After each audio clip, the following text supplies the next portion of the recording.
पाकीज़ाए खाक में तलवार। हुसैन ने कहा जाओ, वो हज़रत अब्बास गए 22,000 को चीरते हुए आप पहुंच गए दरिया पर। मुझे बताओ 22,000 से निकल के चला जा सकता है कोई? 22,000 से निकल के, मगर जब निकले ना तो जितने आए काटते हुए चले गए।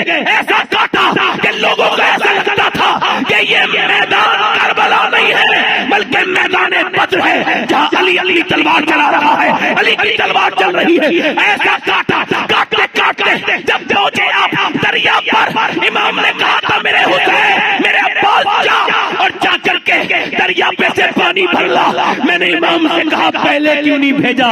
कहा इस वजह से मैंने उसका टारगेट बनाना था कि अगर मैंने उसका टारगेट बनाया था करबला में टारगेट बनाया था दरियाए फुरात, अगर मैं उसको टारगेट दरियाए फुरात दिया था वो फुरात तक पहुंच गया। अगर टारगेट यजीदी बना देता तो कोई यजीदी नहीं बचता। बयान हो तो फरिश्ते पे हंगामा पैदा कर रहे हैं। अल्लाह ने फरमाया फरिश्तों तुम ही कहते थे ना हम सजदा करने के लिए काफी हैं, बताओ ऐसे सजदा कर सकते हो? ऐ फरिश्तों तुमको क्या पता कि जवान बेटे की लाश को अपने सामने गिरता देख के सजदा करना कितनी बड़ी बात है। तुमको क्या पता कि भतीजे भांजों की लाशें उठाकर सजदा करना कितनी बड़ी बात है। तुमको क्या पता कि 3 दिन के घर वाले भूखे प्यासे हो और खुद भूखा प्यासा रह के सजदा करने की कौन सी बात है? इमाम सजदे में है, शमशीर वक़फ़ कातिल हो खड़ा और कोई रहे सजदे में पड़ा। कहती है ज़मीने करबला शान शान का सजदा खेल नहीं, इमाम ने सिर्फ सजदे में किया है और मेरे इमाम की सीधी गर्दन को काट दिया गया है। मगर उन बीबियों को सलाम करना चाहूंगा, मैं ज़ैनब आपको सलाम करना चाहूंगा, मैं उम्मे रुबाब आपको सलाम करने शुरू कर रहा हूं। आप आराम से बैठे, को कम करें आवाज। एक इंग्लिश में फलसफा है कंपाउंडिंग इफेक्ट। ये एक फिलॉसफी है। इसको वो ये कहते हैं कि एकदम कुछ नहीं होता है। इस पर बहुत किताबें लिखी गई हैं। लोग कहते हैं फला आदमी मशहूर हो गया, एकदम नहीं हुआ। उसकी एक लंबी जो है वो मेहनत और उसकी काबिशें, उसकी कुर्बानियां उसके पीछे होती। जैसे एक दो सिगरेट पी करके किसी को दिल का दौरा नहीं पड़ता तो कौन पीता है सिगरेट? 20-25 साल मेहनत करनी पड़ती है तब कहीं जाके दिल का दौरा पड़ता है। वो कहता है डॉक्टर कहता है कि तुम्हारा दिल जो है ना वो अब बर्बाद हो गया, कुछ बचा नहीं इसमें और आपने मर जाना है। तो वो कहता है मैं छोड़ दूंगा सिगरेट, अब दुनिया छोड़ने का वक्त है। अब सिगरेट छोड़ के क्या करेंगे? एकदम कोई भी मर्ज नहीं होता, लंबी मेहनत करनी पड़ती है। एकदम उड़ीसा के मुजाहिद मिल्लत नहीं बने, हबीबुर रहमान थे।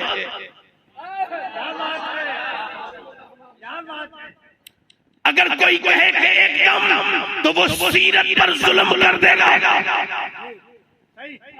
उनकी मेहनत, उनकी कुर्बानियों को वो जो नजरअंदाज कर देगा। पहले हबीबुर रहमान बनता है, उसके बाद उसकी कुर्बानियां, उसकी वो कुर्बानियां जो कुर्बानियां ना आज आदमी सोच सकता है करने की बात तो छोड़ो। फिर कहीं जाकर के उस पे नजर पड़ती है बरेली के आला हजरत के बेटे की, और जब हामिद रजा की नजर पड़ी तो जब हामिद रजा की नजर पड़ी तब बंदा जाकर के मुजाहिद मिल्लत बना। एकदम कोई मुफ्ती आजम नहीं बनता, वरना आज भी कोई ना कोई बन जाता। पहले उसकी मेहनत काबिशें, और जब इमाम अहमद रजा की नजर पड़ी तो मुफ्ती आजम बना।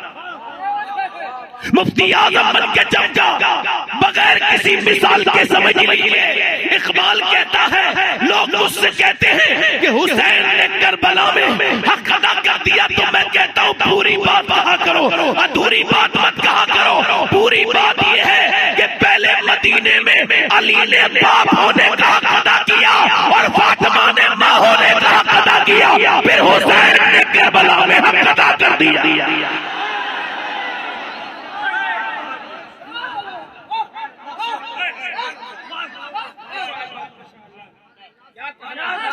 माशाअल्लाह। यजीद बनते हैं लोग आज भी कोशिश से, और हुसैन बनते नहीं खुदा बनाता है।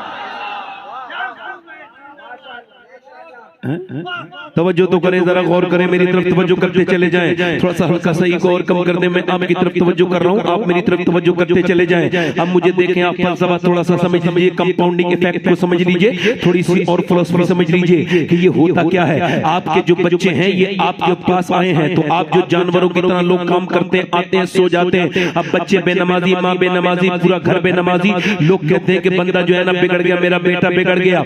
बेटा बाद में बिगड़ता है, पहले बाप बिगड़ता है, ये दुनिया का उसूल है, याद रखना इस बात को।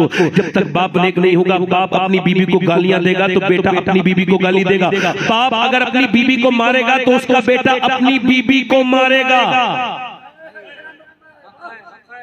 ये जो आपके यहाँ कैमरा है ना, कैमरा, बच्चा पैदा हुआ है, पैदा बच्चा नहीं, कैमरा है।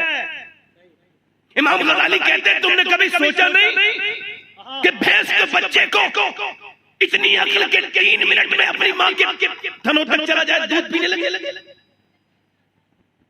गाय का बच्चा 5 मिनट में अपनी मां को पहचान ले, मगर अशरफुल मखलूकात बेज़बान पैदा हुआ, न बोले न खाए। क्यों?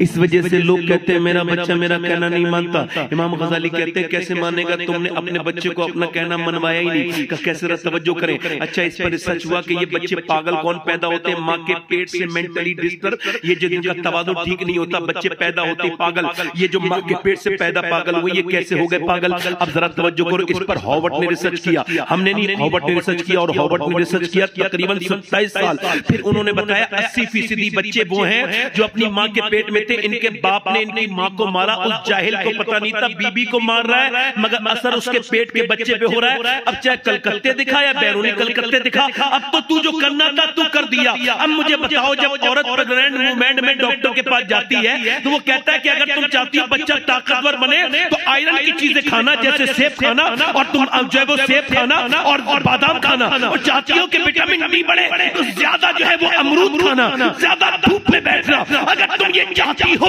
कि तुम्हारे बच्चे के अंदर विटामिन सी जब वो पैदा होगा उसके अंदर हो, तो तुम संतरा खाना, नींबू खाना। अब मुझे बताओ कि अल्लाह का बनाया हुआ सेब, संतरा, अनार, अमरूद और बादाम अगर माँ खाए तो बच्चे पे असर हो जाए, तो क्या अल्लाह का कुरान माँ पढ़ेगी तो बच्चे पे असर नहीं होगा?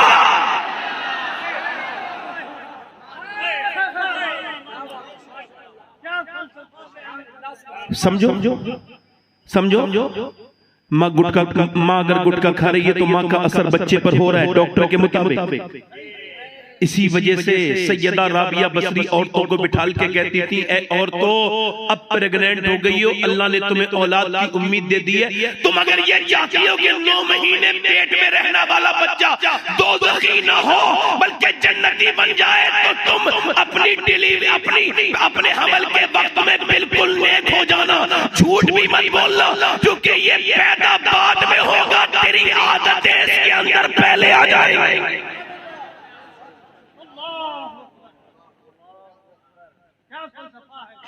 यानी ये जो अब मुझे तवज्जो, अब मुझे ये कहने दिया जाए, मेरी तरफ देखो, ये मुझे कहने दिया जाए कि ये जो लड़कियां भाग रही हैं, गैर मुस्लिमों के घरों में जा रही हैं, क्या ये मुसलमान हैं? मुसलमान होती आज दिल तड़पता है, रोते हैं, कभी कभी दिल करता है यार हमने ऐसी जिंदगी जी रहे हैं कि ऐसी जिंदगी मुसलमान लड़कियां और वो भी गैर मुस्लिमों के घरों में, मगर ये खुद क्यों चली गई? तवज्जो करो, इसकी बेस कम करके आवाज को साफ करें। खुद चली गई नहीं गई, हम बेटियों को समझ नहीं पाए। बेटी घर में बैठी है, 6 महीने की है, अब 6 साल की हुई, बेटी देख रही है, माँ मेरी टीवी के सामने और एक सीरियल को देख रही है। सीरियल के अंदर गंदे मनाजिर भी देखते देखते बाप दयूज वहीं बैठा है, भाई दयूज वहीं बैठा है, पूरा घराना बेशरम हो गया, बेशरम हो गए। अल्लाह अकबर, माज़अल्लाह। लोगों में आपको इस वजह से कह रहा हूँ कि ये आपकी बेजा बदतमीजियां कहीं जहन्नम के जाने का सबब न बन जाए। अपने घर में टीवी पर गाने फिल्में देखने वालों, अगर तुम्हारे बच्चे जहन्नम में चले गए तो क्या करोगे? चूंकि तुमने तैयारियां तो सब वैसी कर रखी हैं, तुम्हारे नौजवान बर्बाद है, तुम्हारी बच्चियों की सोचें बर्बाद होती चली जा रही हैं। तुम हमसे क्या तकरीर करवाओगे और हम क्या तकरीर करेंगे? बस ये कि तुम अपनी रस्म निभा रहे हो, हम अपनी रस्म निभा रहे हैं। खानदान तो बर्बाद हो गए, रास्ते खुद ही तबाही के निकाले हमने। अपने घरों में टीवी, अब एक लड़की 6 साल की उम्र से देखती चली जा रही है, 18 साल की हो गई कि माँ जब आता है गंदा नजारा और जब हीरो हीरोइन मिलते हैं तो माँ खुश होती है, और जब मिलते नहीं है तो माँ रोने लगती है। इमोशनल सीन पर माँ के आंसू गिरते हैं। अब मुझे बताओ कि जब वो बड़ी हुई उसने वही करके दिखाया जिसपे माँ को खुशी होती थी, तो माँ को कहना नहीं चाहिए मैंने नाक कटा दी, मेरी नाक कट गई। बाप को भी नहीं कहना चाहिए क्योंकि तुमने तैयारी तो बचपन से करवाई थी। उसे वो फिल्में दिखा के उसकी अखलाकियात पे क्या असर हुआ, उसके ज़हन पे क्या गंदा असर हुआ कि आज वो इस्लाम तक की परवाह न करके गैर मुस्लिम के घर में चली गई। खुदा की कसम, अगर हमारी माओ ने, हमारी बहनों ने, अगर बेटियों की माओ ने टीवी के सामने अब आंसू बहाने के बजाय मुसल्ले पर आंसू बहाए होते तो नाके कटती नहीं, अल्लाह सर उठा देता, बर्बाद कर देता।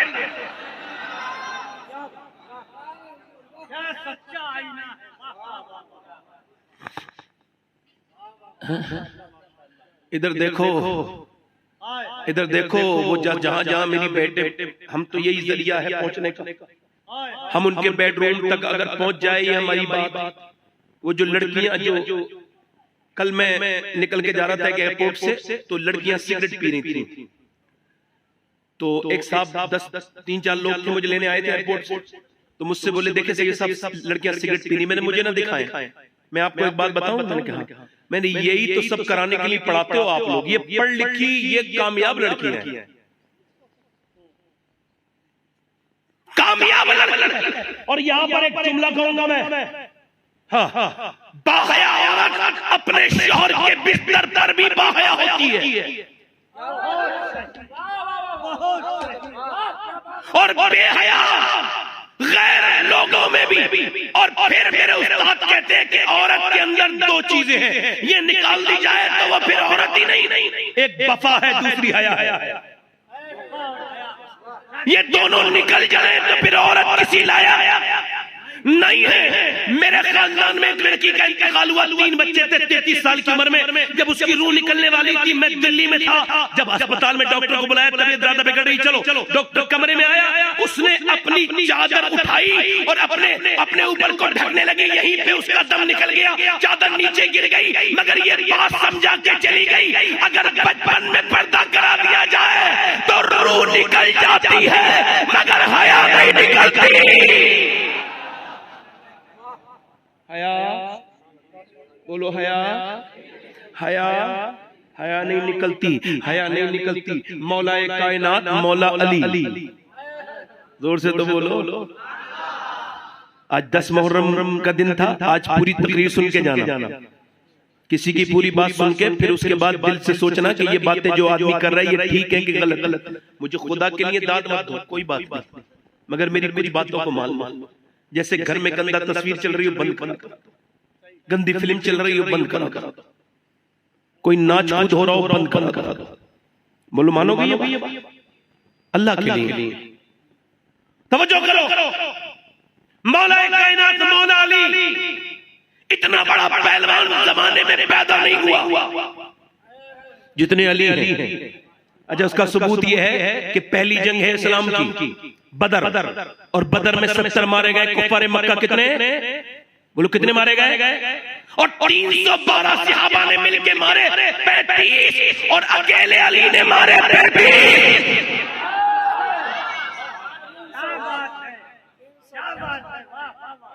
मिलके मारे और अकेले अली ने मारे कितने मारे? 35। किसी ने पूछा अली ये वर्जिश कौन सी करते हो? ये जो लड़के आज जिम जाते हैं, बॉडी छोड़ी बनाते हैं, जब तक जिम जाते रहते हैं डोले शोले बने रहते हैं, और जब जिम जाना बंद हुआ तो फिर धोंद बाहर को आ गई। क्योंकि कुछ लोग कहते हैं वजन कम नहीं हो रहा। मैंने कहा पहले खाना तो कम करो तभी तो वजन कम होगा, जरा तवज्जो तो करें। अच्छा, औरतें सुबह को टहलने जाती हैं, मॉर्निंग वॉक करने। वैसे मुझे तो इस पर भी एतराज है, मगर क्या जरूरत है, लोग औरतों को बुरा लगेगा। ये मॉर्निंग वॉक वाले के लिए, लड़कियों के लिए बात कर रहा हूं, औरतों के लिए। अच्छा मुझे बताओ, एक औरत ने सुबह उठ करके अपने बच्चों को संभाला हो, इधर देखो नाश्ता बनाया हो, खाना बनाया हो, सुनो, उसके बाद फिर कपड़े धोए हो, उसके बाद फिर दोपहर का खाना बनाया हो, फिर शाम की चाय भी बनाई हो, फिर उसके बर्तन धोए हो, फिर रात की उसने खाना बनाया हो, फिर उसके बर्तन धोए हो, और वो रात को 12 बजे सो जाए और सुबह को कोई उससे कहे जरा टहलने चलो तो जाएगी? जाएगी नहीं जाएगी। अच्छा चलो जा रही है, सेहत के लिए ठीक समझ आता है, जा रही है, मगर ये मेकअप करके क्यों जाती है?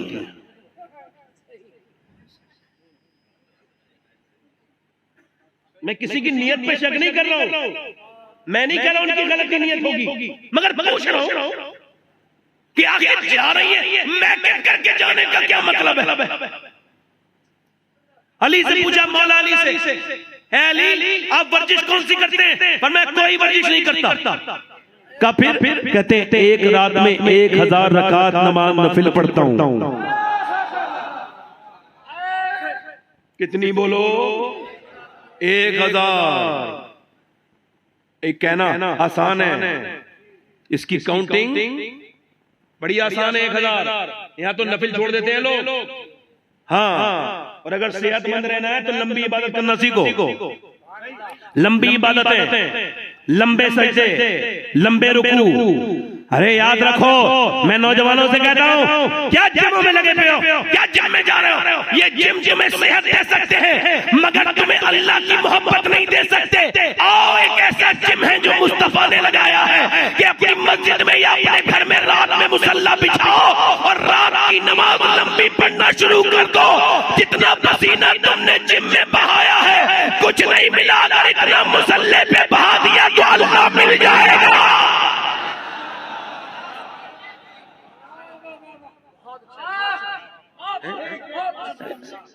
सजदे में करो, सजदे में जाओ। मगर मौला अली कहते हैं मेरी शादी हो गई।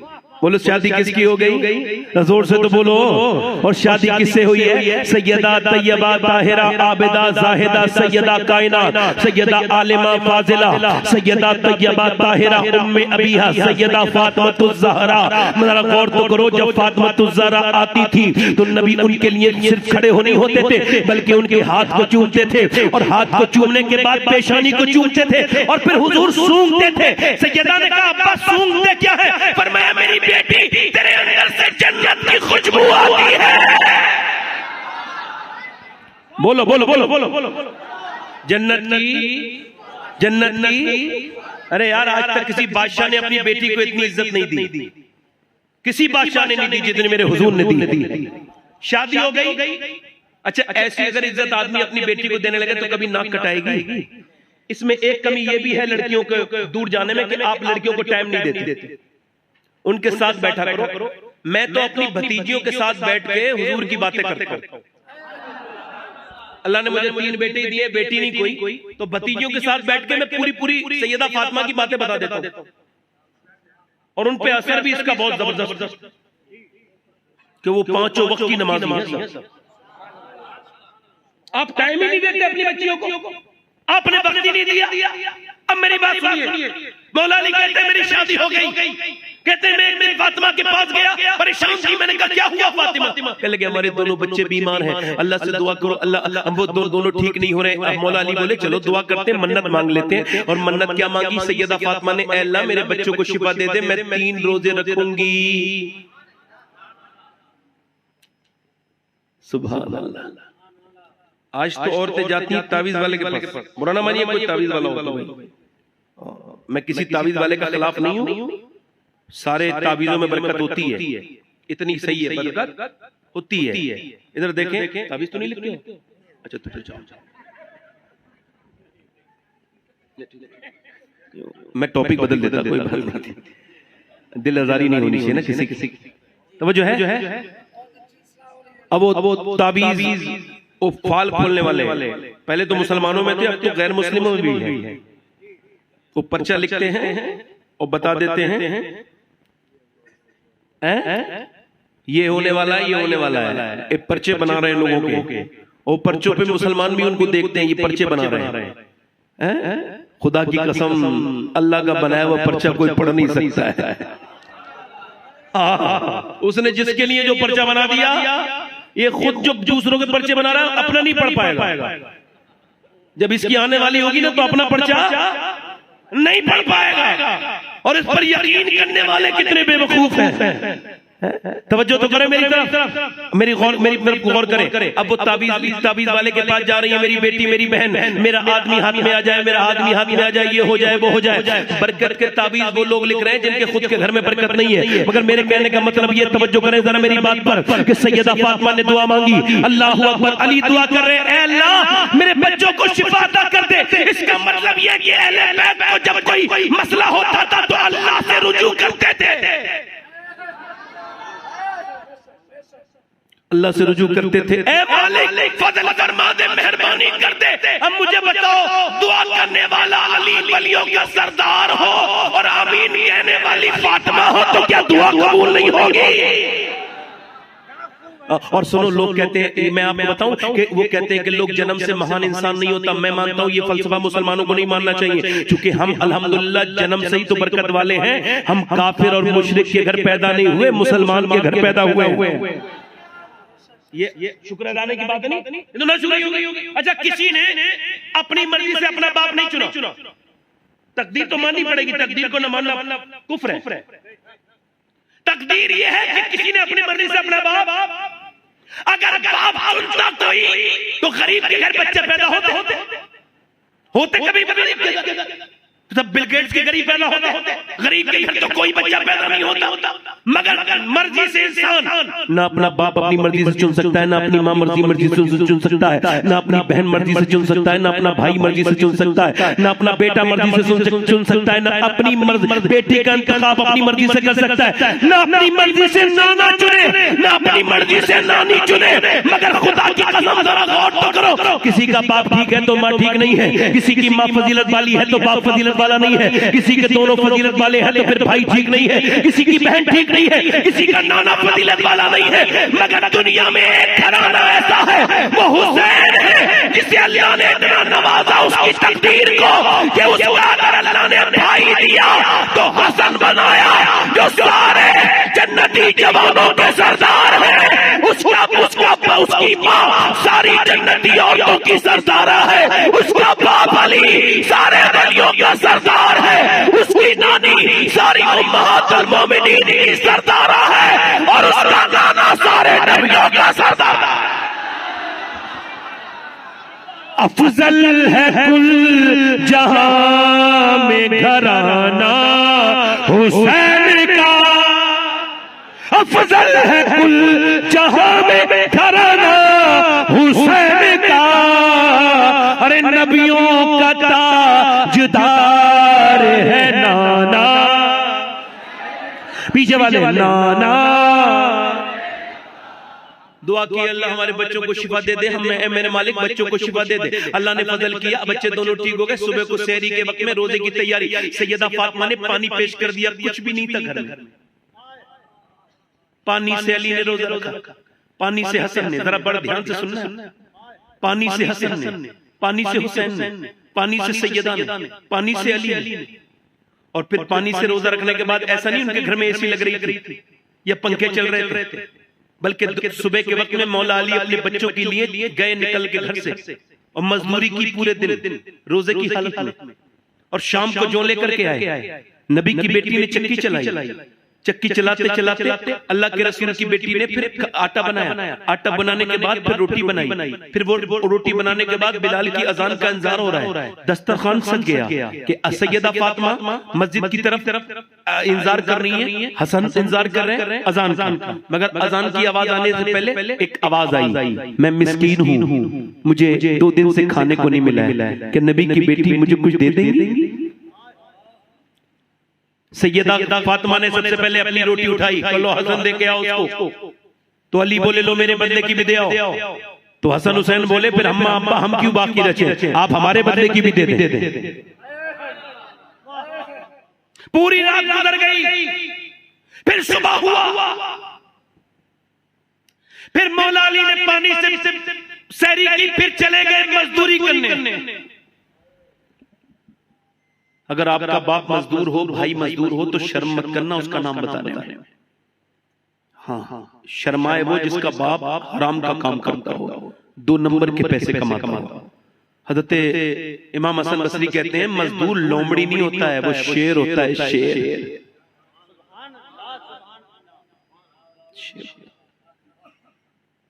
मौला अली मजदूरी करने गए, लगातार दूसरे दिन मजदूरी की।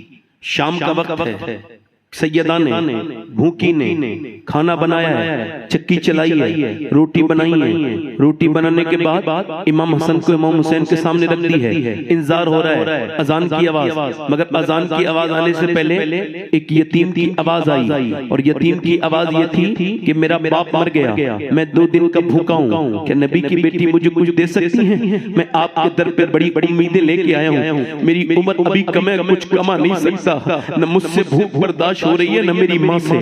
सैयदा ने कहा लो हसन जाओ दे के आओ। हसन कहते हैं सारा खाना हमने उठा के रख दिया।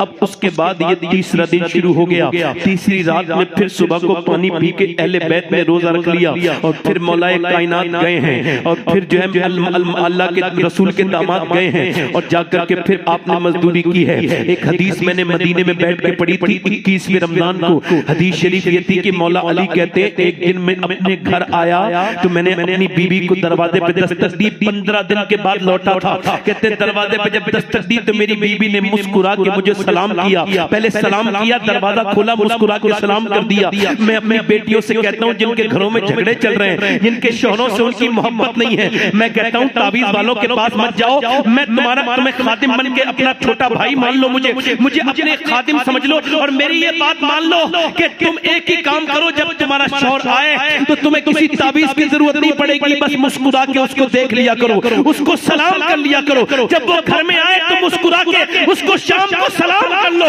इंशाअल्लाह किसी ताबीज की जरूरत नहीं पड़ेगी, क्योंकि सारे ताबीज एक तरफ है और सैयदा फातिमा का तरीका एक तरफ है, किरदार फातिमा एक तरफ है। किसी घर में तलाक नहीं होगी, क्योंकि जब मर्द आए तो औरत को झुक जाना चाहिए, अच्छे से उसका इस्तेमाल करना चाहिए। वो औरतें कितनी बेवकूफ है जो मेकअप करती है पार्टी के लिए, मेकअप करती है शादी के लिए, और अपने आदमी के सामने अच्छे कपड़े नहीं पहनती। अरे तुमको शर्म आनी चाहिए, गैरों को दिखाने के लिए पहनती हो। अरे उधर दिखा के पहनोगी तो गुनहगार हो जाओगी। और अगर तुम्हारे मेकअप पे तुम्हारे शौहर की नजर पड़ी, आला हज़रत फरमाते अगर उसने मोहब्बत से तुझे देखा और तेरे मेकअप को पसंद कर लिया, अल्लाह तुझे ये एक सदके का सवाब अता फरमा दे।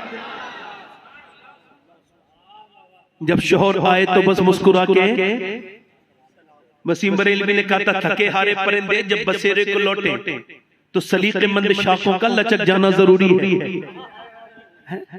इधर देखो, इधर देखो, तवज्जो। दिल लग रहा है, नहीं लग रहा? दिल लग रहा है। और फिर उसके बाद मौला अली कहते हैं मैंने कहा फातिमा मुझे खाना दे।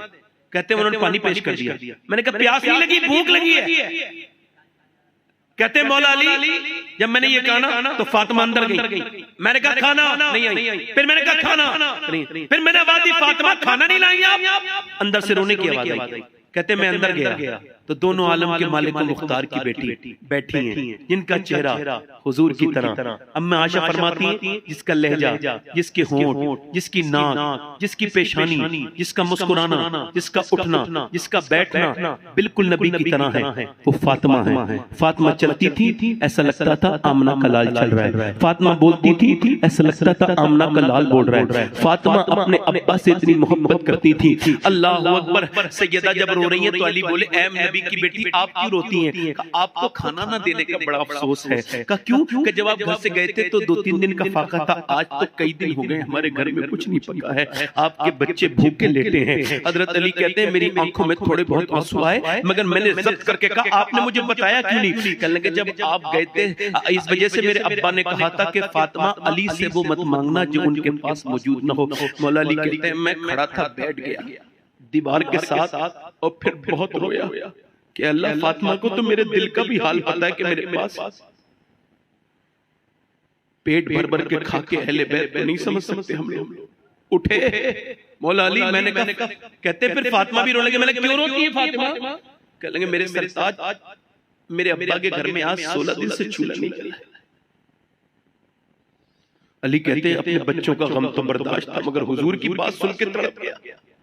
कहते थका हुआ था, गया एक बाग में मुझसे कोई काम ले लो, यहूदी का बाग था, उसने कहा एक डोल निकाल के पानी दो। पहले डोल से पानी दिया जाता था, एक डोल पानी दो, एक खजूर दूंगा। कहते मैंने 3 डोल निकाली, मैं थका हुआ था बिल्कुल परेशान। कहते फिर चौथी निकाली, 17 डोल 17 खजूर ले ली। मैं खुद भूखा था मगर एक चक्की तक नहीं, हाथों पे ऐसी रख के हुजूर की बारगाह में ले गया। मैं या रसूल अल्लाह ये खजूरें हाजिर है और अली भी हाजिर है। हुजूर ने मुस्कुरा के देखा, कहा अली खैरियत से आए? कहा तुम्हारी बीवी फातिमा भूखी है, हसन हुसैन भूखे, उनके लिए नहीं लेके गए? तो मैंने कहा हुजूर मुझे फातिमा से ज्यादा, हसन से ज्यादा और हुसैन से ज्यादा आपसे मोहब्बत है या रसूल अल्लाह, आपसे अली आपसे मोहब्बत करता है। हुजूर ने दोनों हाथ उठा के दुआ की, ऐ अल्लाह मैं अली से राजी हूँ, तू भी इससे अली से राजी हो जा, ऐ अल्लाह मैं अली से मोहब्बत करता हूँ। कहते हैं फिर हुजूर ने ना खजूर को उठाया और उठाने के बाद मेरे घर ले गए, तेरे बच्चों के साथ खाएंगे। खजूर की गुट्टी निकाली, कहते जब हसन के मुंह में दी ना, हसन को उठाया तो हसन नाना को देख के रोए, मुझे देख के रोए। तो नाना ने मुंह में खजूर की गुठली दी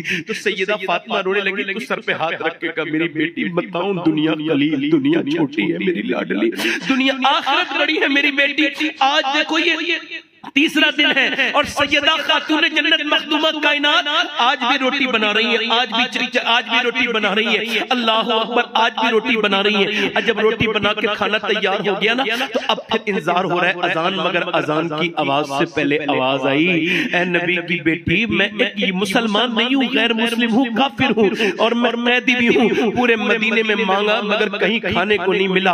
अभी किसी ने चौराहे पे कहा था कि जब कहीं नहीं मिला तो जा फातिमा के घर चला जा, उसके घर से कोई कभी खाली नहीं लौटता, जा वहां चला जा। क्या आप मुझे कुछ दे देंगी? हालांकि मैं मुसलमान नहीं हूँ, मुझे आप कुछ दे देंगी? अल्लाह अकबर, एक रोजेदार लोग और वो भी अहले बैत एक काफिर के लिए उठाया खाना, कहा लो हसन दे आओ सब, और हसन हुसैन भी दे के आ गए। और उसके बाद जब ये दोनों मस्जिद में पहुंचे ना, अल्लाह अकबर, तो ऐसे इनकी कपकपाहट जिस्म पे थी भूख की वजह से। हसन हुसैन बिल्कुल पीले हो रहे थे। मेरे नबी ने दोनों को चूमा और दोनों को चूमने के बाद फिर अली के माथे को चूम के कहो मेरे अली तूने 3 दिन जो खाना खिलाया ये अल्लाह को इतना पसंद आया है और मुझ मुस्तफा को कि अल्लाह ने अभी जिब्राइल को भेजा है और कहा है वयुतिमून अत्तुहमा अला हुब्बिही मिस्कीना व यतीमा व असीरा। ओए फातिमा खाना खिलाए, अल्लाह राजी हो जाए।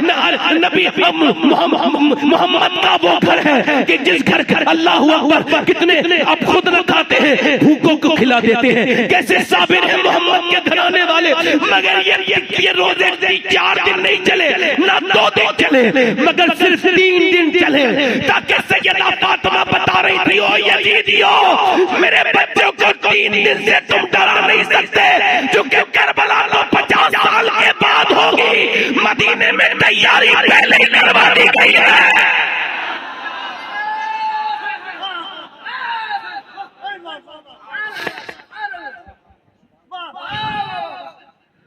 न भूख से हसन डरेगा, न भूख से हुसैन डरेगा। भूख से हसन डरेगा।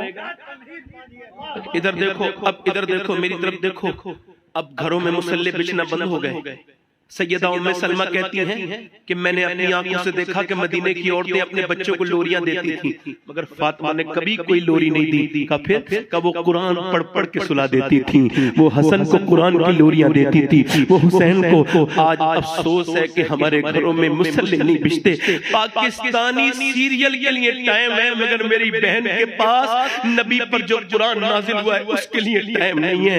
आज फेसबुक के लिए औरत को टाइम है, आज मेरी बेटियों के पास सबके लिए टाइम है, अफसोस कि उस पैगंबर के लिए टाइम नहीं है दुरूद पढ़ने के लिए जिसने अपनी औलाद से ज्यादा इससे प्यार किया है, इसके लिए टाइम नहीं है।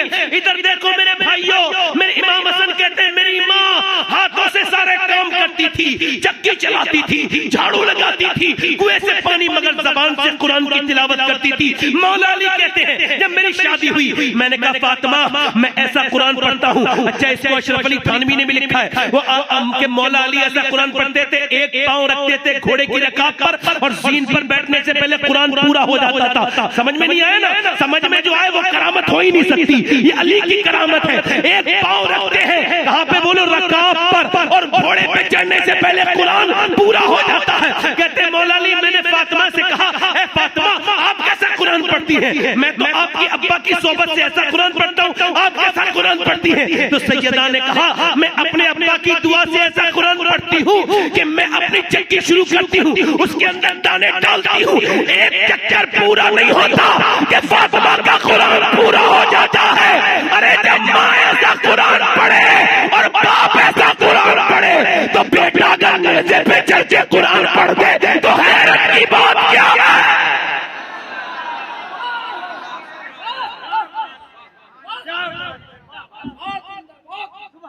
इसको कहते हैं कंपाउंडिंग इफेक्ट।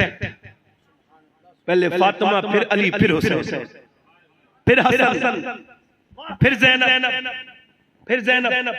अब करबला में बोलूं थोड़ा सा, ये कहो तो खत्म कर दो। बोलो 1 घंटा हो गया मुझे। दिल लग रहा है नहीं लग रहा?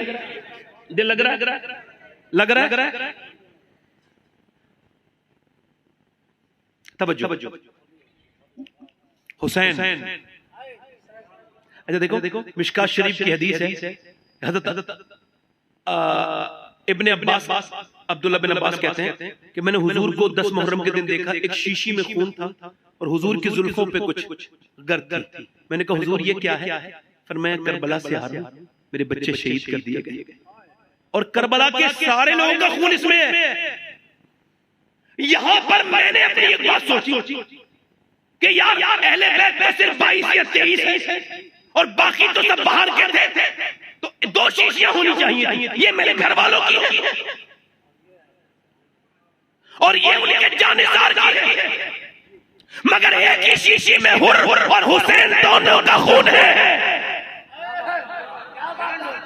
अलमरो मामन अहब्बा, जो जिससे मोहब्बत करेगा वो उसी के साथ होगा।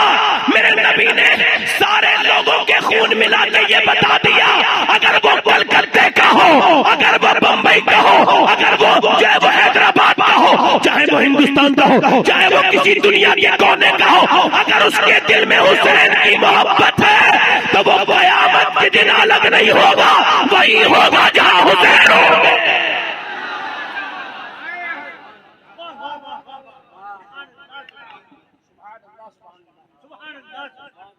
कहाँ होगा बोला?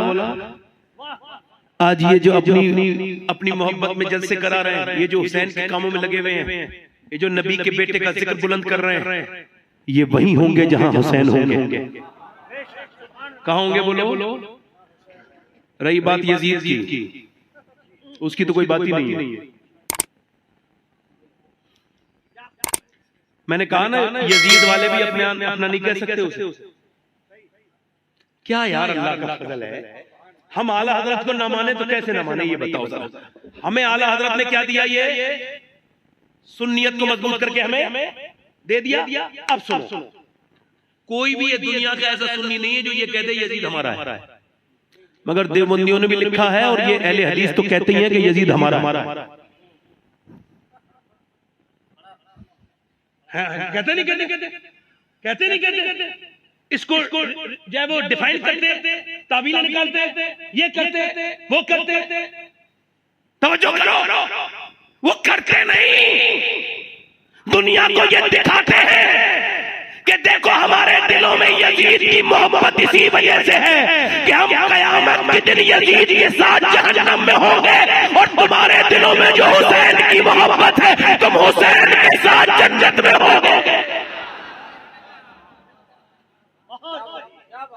बचेंगे नहीं, यजीद ने कहा, इमाम ने मदीना छोड़ दिया। क्या छोड़ दिया बोलो? ये तो सुना ही होगा ना आपने वाकयात। तो मैं मुझे सुनाने, मेरे जैसे लोगों को वाकयात नहीं सुनाने चाहिए, कुछ बातें उसमें से करनी चाहिए। मगर अगर करबला का वाकया भी मैं बयान करूंगा, दिल लग रहा नहीं लग रहा? बोलो आप लोग। कहो तो खत्म कर दूं, कहो तो 1 घंटा तो हो ही गया। दोनों हाथ उठा के बताओ जरा कलकत्ते वालों, जोर से सुभान अल्लाह। अब तवज्जो करो। इमाम ने फरमाया, भाई मेरे जैसा यजीद जैसे की बेअत। अच्छा, आप अपनी मस्जिद के इमाम साहब को बर्दाश्त कर लोगे कि वो किसी शराबी के पास बैठे? बर्दाश्त करोगे? अगर वो किसी जानी के साथ बैठे बर्दाश्त करोगे? किसी सट्टेबाज के पास बैठे बर्दाश्त करोगे? किसी औरतों का नाच देखने वाले के पास बैठे बर्दाश्त करोगे? अरे जब एक मस्जिद का इमाम, उसकी हैसियत इतनी बड़ी है कि वो भी शराबी के साथ नहीं बैठ सकता, तो हुसैन तो हम सब इमामों के भी इमाम हैं। वो कैसे यजीद के हाथ में हाथ दे? फरमाया, मेरे जैसा यजीद जैसे की बेअत, मेरे जैसा यजीद जैसे की बेअत। तो फिर उसके बाद जंग है। क्या है बोलो? जंग है। इमाम ने मदीना छोड़ा, मक्के आ गए। मक्के पे खुतूत लिखे गए। इतने खुतूत को इमाम करबला पहुंच गए। मुस्लिम बिन अकील शहीद हो गए। सारे वाकया सुने होंगे आपने। करबला पहुंच गए, और जब इमाम करबला पहुंचे तो आपने तकरीर की, और तकरीर यही थी कि देखो मैं हुसैन इब्न अली हूं। क्या हूं? देखो कभी कभी तकब्बुर नहीं होता, जैसे कोई इस बात के लिए अपनी जात को बता दे कि भाई मुझसे आप मसला पूछ सकते हैं, मैं आलिम हूं, तो ये तकब्बुर नहीं। इमाम ये इस वजह से बता रहे थे कि ये कल क़यामत के दिन न कह दे।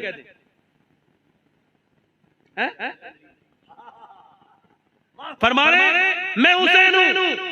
अच्छा ठीक है, समझो। इमाम ने फरमाया, फला ये तेरा खत है, देख। अच्छा, जिन कूफे वालों ने खत लिख के बुलाया था वो सामने तलवार लेकर खड़े। वही आपने नाम लेके बताया, ये तेरा खत है, देख, और तेरे दस्तखत इसमें देख। उसने कहा मेरा नहीं है। आपने दूसरे, यहां तक के जितने कूफी खड़े थे उन सबसे कहा ये देखो तुम्हारे खतूत है, मगर उन्होंने अपनी गर्दनें हिलाई। मगर हुसैन को इत्माम हुज्जत करना था। किसी ने कहा मोहनदास करमचंद गांधी से, ए गांधी जी, गुजरात से जो तुम चले हो, ये जो तुमने कपड़े पहन लिए, ये कॉटन के और ये चरखा वर्खा लेके तुम ब्रिटिश एम्पायर के खिलाफ खड़े हुए, तुमको तो समझ में नहीं आ रहा कि तुम मसल दिए जाओगे, कुचल दिए जाओगे। उनके पास पानी के जहाज है, उनके पास लड़ाकू लोग हैं, उनके पास आर्मी है, तुम्हारे पास क्या है? तो उसने कहा था गांधी ने, अरे मैं जाता तो नहीं, मगर मुझे करबला के हुसैन याद आ गए, उनकी वजह से जा रहा हूं कि 22,000 आर्मी आई थी 72 को मिटाने के लिए, मगर करबला जाके देख लो 22,000 का नाम निशान मिट गया, मगर 72 के खेमे आज भी करबला में लग रहे हैं।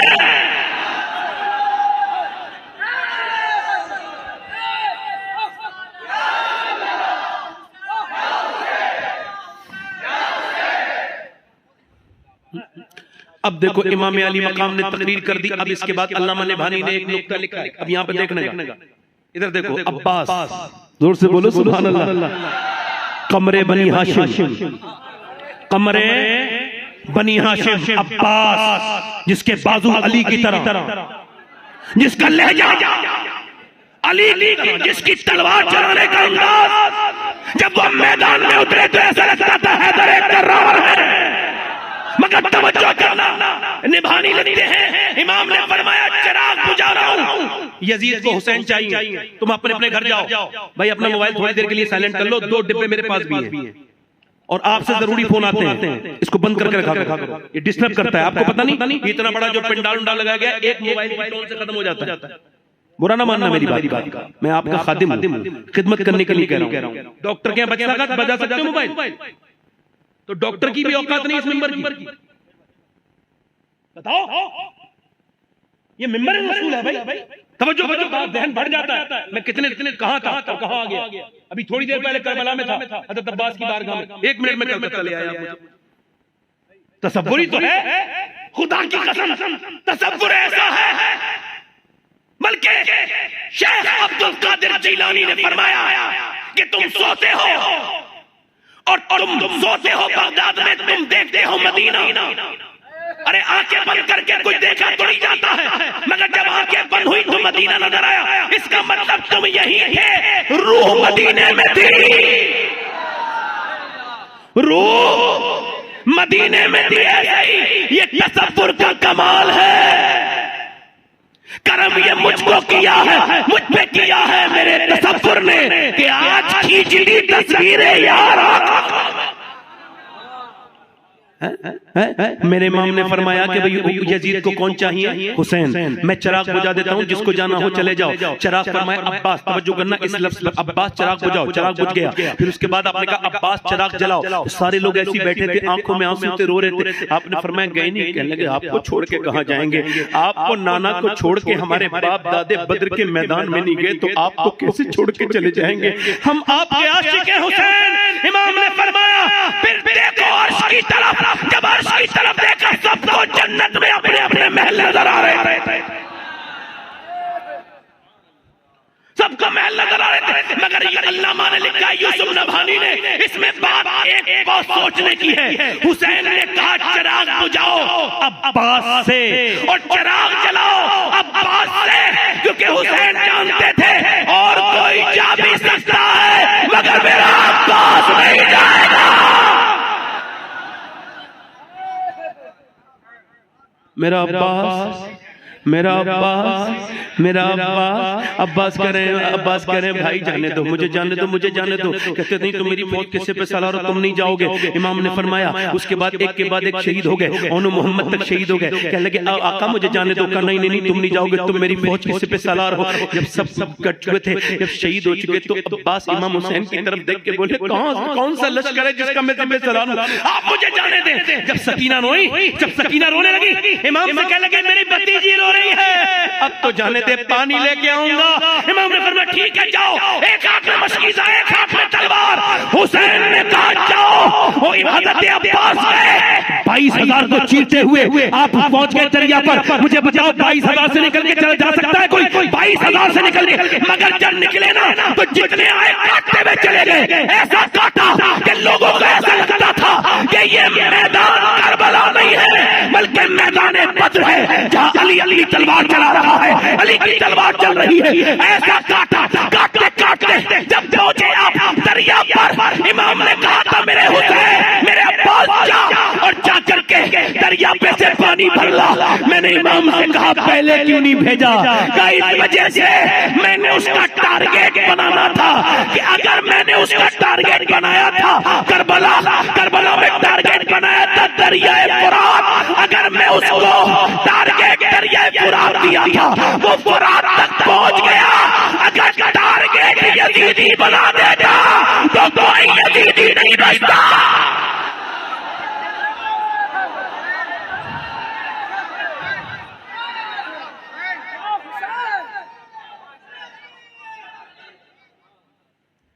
कोई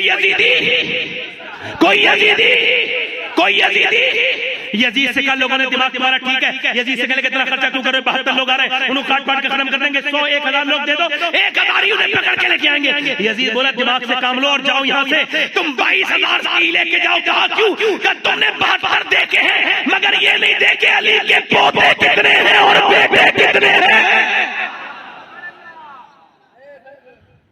हमारे उलमा ने लिखा है ऐसे बयान करो करबला के जवानों में जिहाद का जज्बा पैदा।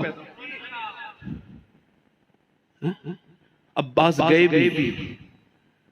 मैंने कहा अब्बास एक हाथ विजी करके भेजा है हुसैन, उसमें क्या है? पानी, और पानी को लेके चले हैं। एक बाजू कटा, दूसरे बाजू से पकड़ा, दूसरा बाजू भी कट गया तो दांतों से पकड़ लिया। तीर मार के जब पानी गिर रहा था तो अब्बास की आंखों से आंसू आए और दूर से बोले सकीना तेरा चचा तेरे लिए पानी न ला सका। जब वो जंग हो रही थी एक औरत गुजर के जा रही थी उधर से, एक औरत गुजर के जा रही थी। उसके बच्चे की शादी थी, वो शॉपिंग करने जा रही थी।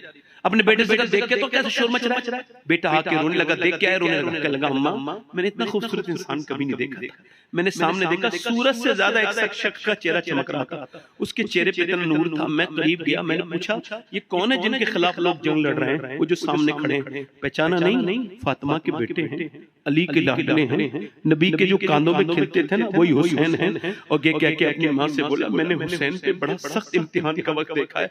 माँ बोली मेरे बेटे मैंने आज तक तुझसे अपनी दूध की कीमत नहीं मांगी, अपने अभी तक दूध का बदला ऐसा कर आज दूध का बदला दे देगा। का बोल माँ कल हुसैन पर जान दे दे। मैं ऐसी शादी करके क्या करूंगी कि हुजूर का घर लुट रहा है, मैं अपने घर का बेटे का घर बसाऊं, मेरे ईमान ये गवारा नहीं करेगा। मेरे बेटे चल। बेटा भी खुश खुश अपनी माँ के साथ चल दिया। इमाम ने उसके पास गई, कहने लगी मैं बेवा हूँ, मेरे बच्चे को कबूल कर लो। इमाम ने फरमाया ले जा। पहले उसने बड़े इसरार किया ना, रोने लगी। इमाम ने कहा ठीक है चला जा, चली जा। अब वो गया और जब वो लड़ा तो उसने काटे तो कई, मगर सब एक साथ आ जाते थे ना भेड़िए। अब जब माँ ने देखा मेरा बेटा जंग में है तो ऐसे करके अपनी झोली फैला रही है, अल्लाह मेरे बेटे को शहादत की मौत अता कर दे। जैसे ही जंग में उसकी गर्दन कटी है, माँ की झोली में आके गिरी और जैसे गिरी माँ ने उस झोली में से सर को उठाया और अपने बेटे की तरफ, अपने बेटे की सर को यजीदियों की तरफ फेंक के कहा ये लो यजीदियों, जो चीज हम अल्लाह की राह में दे देते हैं वापस नहीं लेते।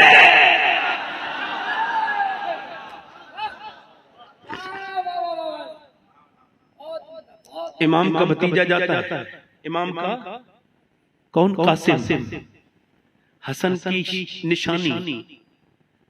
यजीदी कहते हैं जब कासिम बिन हसन आए ऐसा लगता था कि बदरियों में से चांद निकल आया। एक कुर्ता पहन के खाली, हाथ में तलवार लेके। है कोई मेरे मुकाबले में आने वाला? मुझे बताओ जो 22,000 को ललकारे वो अली के घर के तो लोग हो सकते हैं? है कोई आने वाला? अर्ज़क पहलवान था, कहने लगा शिमर जा भाई जा। उसने कहा तेरा दिमाग ठीक है, इस बच्चे से मुझे लड़वाएगा? मेरे बेटे इसे इसका काम तमाम कर देंगे, उन्हें बड़ा मैंने सिखाया है तलवार चलाना। तो शिमर मुस्कुरा के बोला ठीक है तो फिर ट्राई कर ले। ट्राई जब एक बेटा आया बड़ा गुरूर से, और जब वो आया आने में वक्त लगा मगर मरने में वक्त नहीं लगा। मरने में दूसरा आया कट गया, तीसरा आया छट गया। ऐसे आन के आन में तलवार चल रही थी यार। दादा का असर पोते में होता है कि नहीं होता है? बोलो जरा, बोलो तो। घुमा के अब सबसे आखिर में वो मुतकब्बिर बदबख्त आया, आके बोला अबे हसन इब्ने अली के बेटे कासिम, मुझे जानता है मैं अर्ज़क हूं, मेरा नाम सुना होगा तूने। आपने फरमाया तेरा नाम तो मैंने नहीं सुना मगर तूने मेरे दादा का नाम जरूर सुना होगा। क्या लगा मैं 500 से लड़ता हूं, कब बाद में लड़ना? तेरा तो दिमाग खराब हो गया। 4 बेटे तेरे क्या मर गए? तेरा तो तवाज़ुन खो बैठा, तेरा दिमाग ही ठीक नहीं है। तेरी तो जीन तक खुली हुई है, घोड़े की तू गिरने वाला। उसने जब नीचे को देखा ना, तलवार आन की आन में उठी है और गर्दन ऐसे कट के दूर भागी कि दुनिया समझ गई अली का वो घर है जिस घर का है बच्चा जहां पैदा हुआ शेरे खुदा मालूम होगा। शेरे खुदा। मगर जब कासिम की तरफ 22,000 कुत्ते आने लगे तो उन्होंने मारे तीर। तो इमाम जब गए उनकी लाश को उठाने, वो शहीद हुए तो और लाशें हाथ में उठा के लाते थे, मगर इनके लिए चादर बिछाई और चादर बिछाने के बाद फिर सर रखा, फिर टांगे रखी, फिर पूरे जिस्म के आज़ा रखे।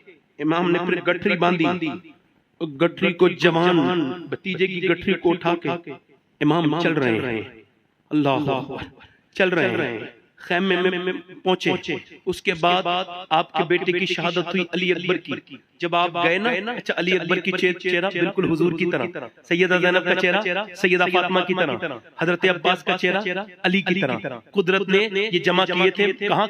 करबला में, कि हुसैन जब तुम्हें ज्यादा याद आए अपने अब्बा की तो अब्बास का चेहरा देख लेना, जब ज्यादा याद आए अपने नाना की तो अपने बेटे अली अकबर का चेहरा देख लेना, जब ज्यादा याद आए अपनी माँ फातिमा की तो अपनी बहन ज़ैनब को देख लेना, उसका दीदार कर लेना।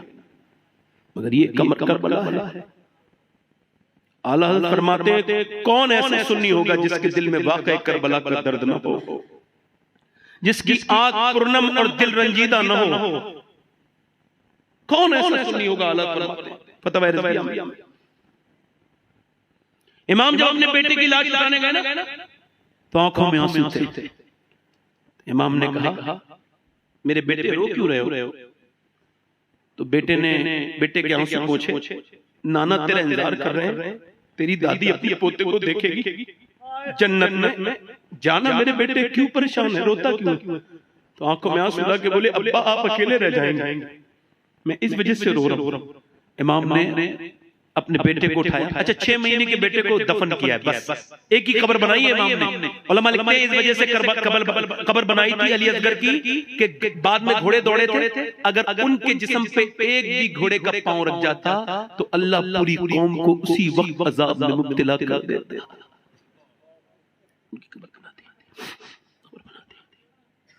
इमाम फिर आके पटका बांधते अपना जुब्बा, अपने नाना का इमामा तलवार ली, जुल्फिकार बाबा की तलवार नाना ने दी, लेके चलने वाले पीछे से किसी ने कांधे पे हाथ रख के कहा अब्बा मुझे घोड़े पे बिठा दे। वो शख्स जो आया ना पीछे वाला, उसके हाथ में डंडा चला नहीं जाता है, मुझे घोड़े बिठा दे, मैं पहले शहीद हो जाऊं, मुझे अच्छा नहीं लगेगा कि बाप बेटे के सामने शहीद हो रहा है। तो हजरत इमाम ने ज़ैनुल आबिदीन के माथे को चूम के कहा तू मेरी अमानतों का अमीन बनेगा, तू मेरा खलीफा है, तुझे मैं वो सब दे रहा हूं जो मुझे मेरे बाप अली ने दिया था, तेरे सर पे वही इमामा बांध रहा हूं, सारी तुझे मैं विरासतें सौंप रहा हूं, और मेरा इम्तिहान यहाँ खत्म हो रहा है, तेरा इम्तिहान शुरू हो रहा है।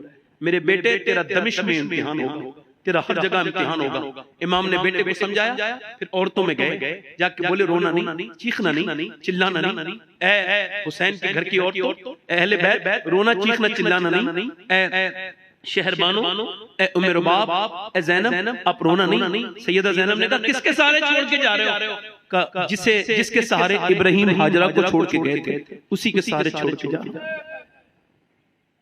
मगर इमाम रो नहीं रहे हैं, जो जवां बेटे की मैयत पे न रोया।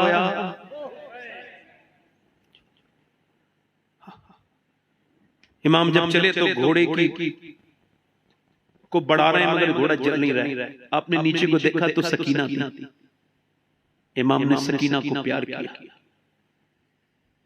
कहा अब्बा मुझे छोड़ के जा रहे हैं? मैं कहता हूं ज़ैनब मैं आप पर सलाम भेजता हूं।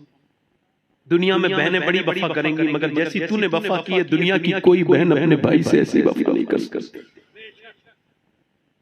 करबला सिर्फ करबला नहीं है, भाई बहन की मोहब्बत की भी दास्तान है।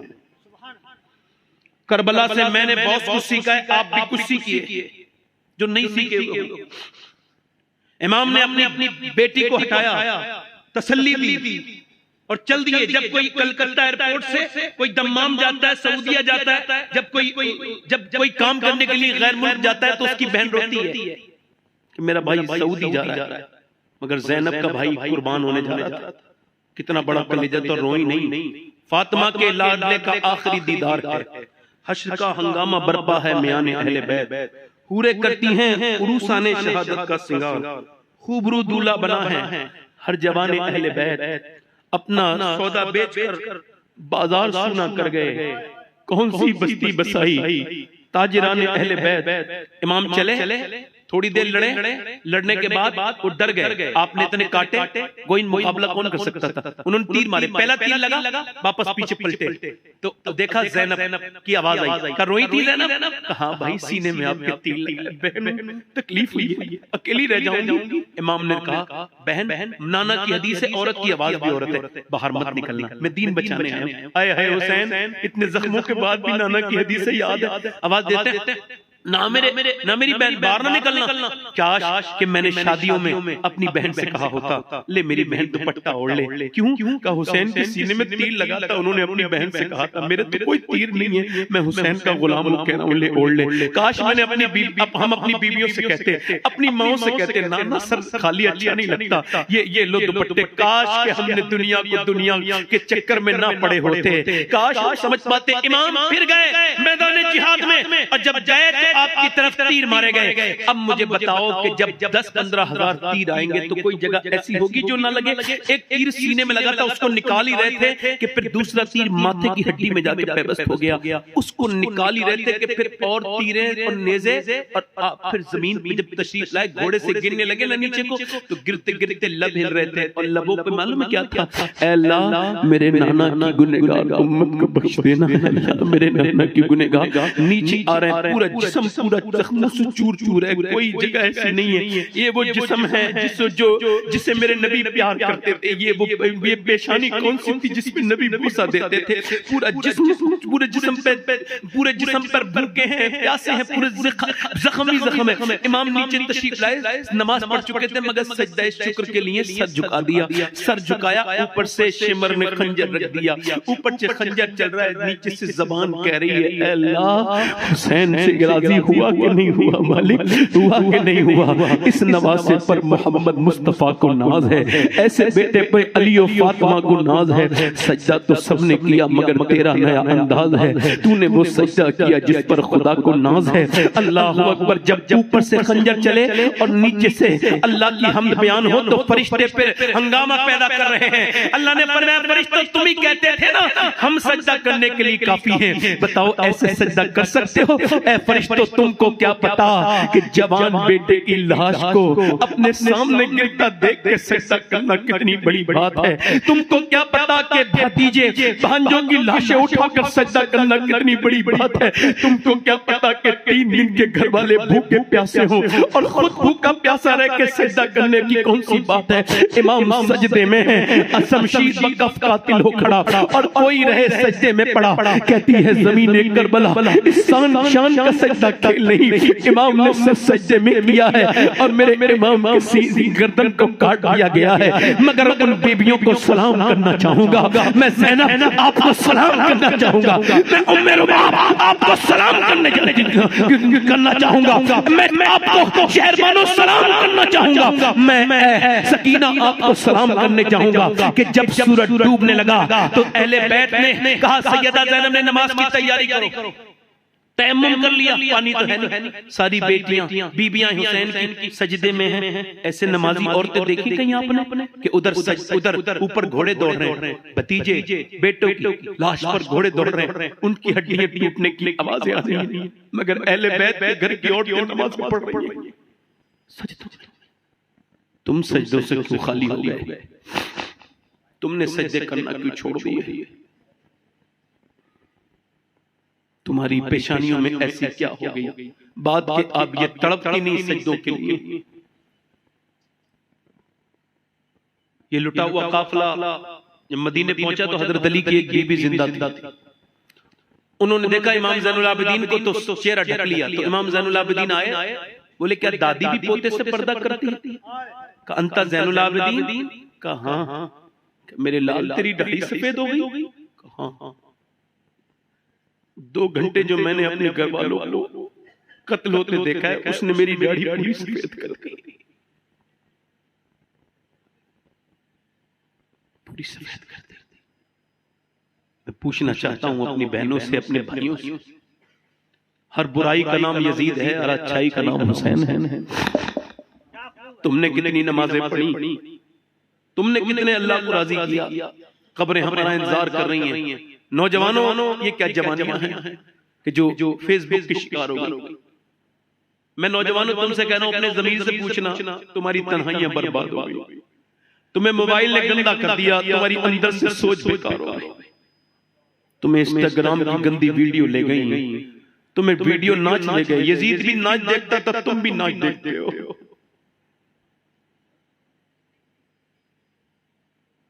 आंखों के जिना करते हो। नौजवानों, मौत करीब तरह बहुत करीब है।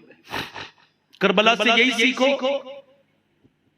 हुसैन करना शहीद होता तो आज घर घर यजीद होता।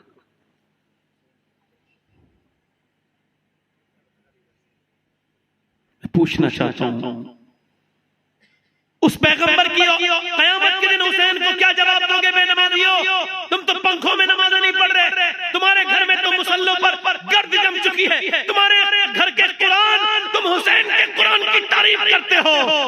कम कम से कम तुम सोचो, तुम्हारे घर में कुरान पढ़ा जाता है? मैं कहता हूं हुसैन, जमीन के पर हो तो नमाज पढ़ रहे हो, और जब नेज़े पर हो तो कुरान पढ़ रहे हो। क्यों? तो फरमाते हैं मैं अपने गुलामों को 2 पैगाम दे रहा हूं कि न कभी नमाज छोड़ना, न कभी कुरान छोड़ना। हुसैन ने शहादत के बाद नमाज नहीं छोड़ी और शहादत के बाद कुरान भी नहीं। ये मेरी आज की तकरीर थी जो कि हो गई पूरी, मुकम्मल हो गई। बस ये आपसे गुजारिश करता हूं मेरे दोस्तों, मेरे भाइयों, नौजवानों, मैंने अपने इन हाथों से कितनों को दफन कर दिया। मैं अपनी बात कर रहा हूं, किसकी क्या बात करूं, मैंने अपने बाप को दफन किया है। और जब मैं अपने बाप को दफन कर रहा था तो मुझ पर यह राज खुल गया था कि अब मौत से मेरी कोई यारी नहीं है। मेरे शेख फरमाते हैं, गौसुल आज़म शहंशाह बगदाद गौसुल आज़म फरमाते हैं कि एक आदमी से कहा तेरा बाप मर गया, कहा तेरा भाई मर गया, कहा तू मुझसे नसीहत के लिए आया, जिसके खानदान में मौतें हो गई हो और मौत को उसने काफी ना समझाओ, उससे इबरत न ली हो, तो उसे मेरी बातें क्या असर करेंगी। अल्लाह,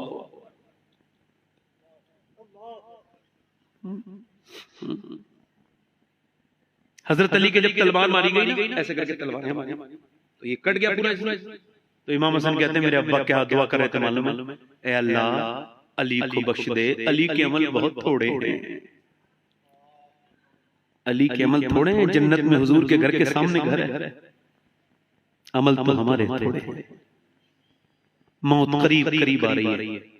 कभी कलकत्ता के पोस्टमार्टम हाउस में जाके देखना, तुम्हारी तरह मेरी तरह कितने जवानों की लाशें पड़ी हैं और चीरने वालों के पास टाइम नहीं। वो कहने कल दोपहर के बाद चीरेगा। जाओ वहां भी अगर दिल तुम्हारा न संभले तो अस्पतालों में जाओ, कितने बीमार ऐसे हैं जो जिंदगी की लड़ाई लड़ रहे हैं। एक लड़के का एक्सीडेंट हुआ था, मैं उसको दिल्ली में देखने के लिए गया अपोलो में, तो उसके दोनों पांव कट चुके थे। तो मैं उसके घर गया, उसको पता था मेरे पांव कट चुके हैं। मैंने कहा मेरे भाई कैसे हाल है? तो मेरा हाथ पकड़ के रोने लगा आपने मुझसे 50 बार कहा होगा नमाज पढ़ लो, पर मैं नमाज नहीं पढ़ पाया। आज मेरा दिल करता है नमाज पढ़ने का, मगर मेरे दोनों पांव कट चुके हैं, मैं अब अल्लाह के सामने खड़ा नहीं हो सकता। कभी नहीं कर सकता।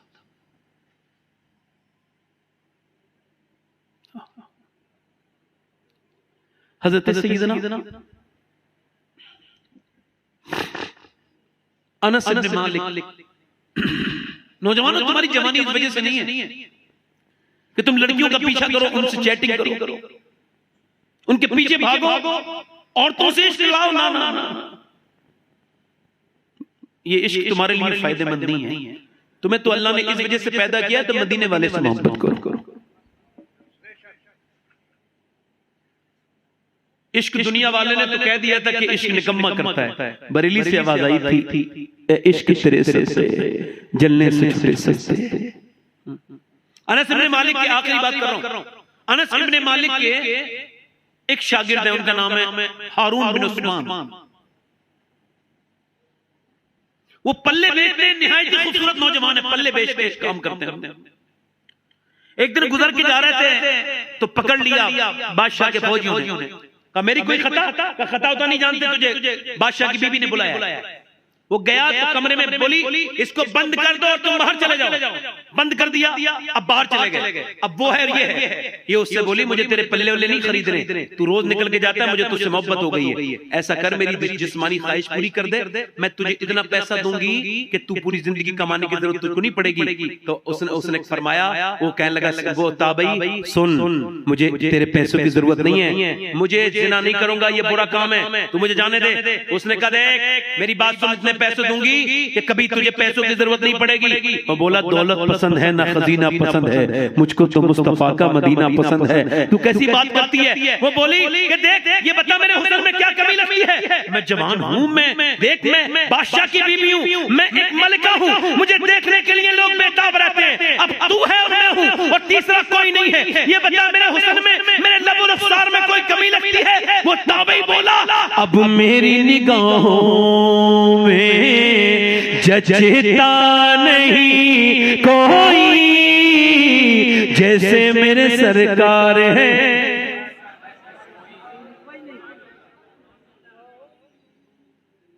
सूली पे चढ़वा दूंगी, कुछ भी कर ले, देखो कितना सख्त है तू, तेरा ईमान चेक करूं। जब भागी ना तो उसने कहा या अल्लाह मुझे बचा, और जब दौड़ा तो पीछे से कुर्ता फटा और उसने दरवाजे पर जाकर जोर से धक्का मारा, अल्लाह के फजल से दरवाजा खुल गया। ये दौड़ा, मगर ये जब दौड़ा ना तो इसे रास्ता नहीं मिला, ऊपर छत पे चढ़ा, फौजी पीछे पीछे, ये ऊपर। जब ये 3 मंजिल मकान पे पहुंचा, जब उसके किले की, इसने पीछे देखा फौजी आ रहे हैं, बोला मालिक ये जिना जैसा बुरा काम नहीं करूंगा, मैं मर जाऊंगा। ऊपर से जब नीचे कूदा है ना, अल्लाह से ज्यादा कौन कदरदान होगा। अल्लाह ने फरिश्ते को भेजा, पर पे उतारा, आराम से उसे लैंड करा दिया, नीचे आराम से उतारा। जब ये नीचे उतरा, इसने देखा सामने बड़े खूबसूरत इंसान खड़े हैं। पूछा आप कौन है? मैंने आपको पहचाना नहीं, इतनी खुशबू आपके जिस्म से निकल रही है, इतना हसीन मैंने इंसान नहीं देखा, आप कौन है? कहा तूने मुझे पहचाना नहीं, मैं याकूब का बेटा हूँ, मेरा नाम यूसुफ है, और मैं तुझे ये बताने आया हूँ कि जो काम मैंने नबी होके किया था, तूने मोहम्मद के उम्मती ने उम्मती होके कर दिया।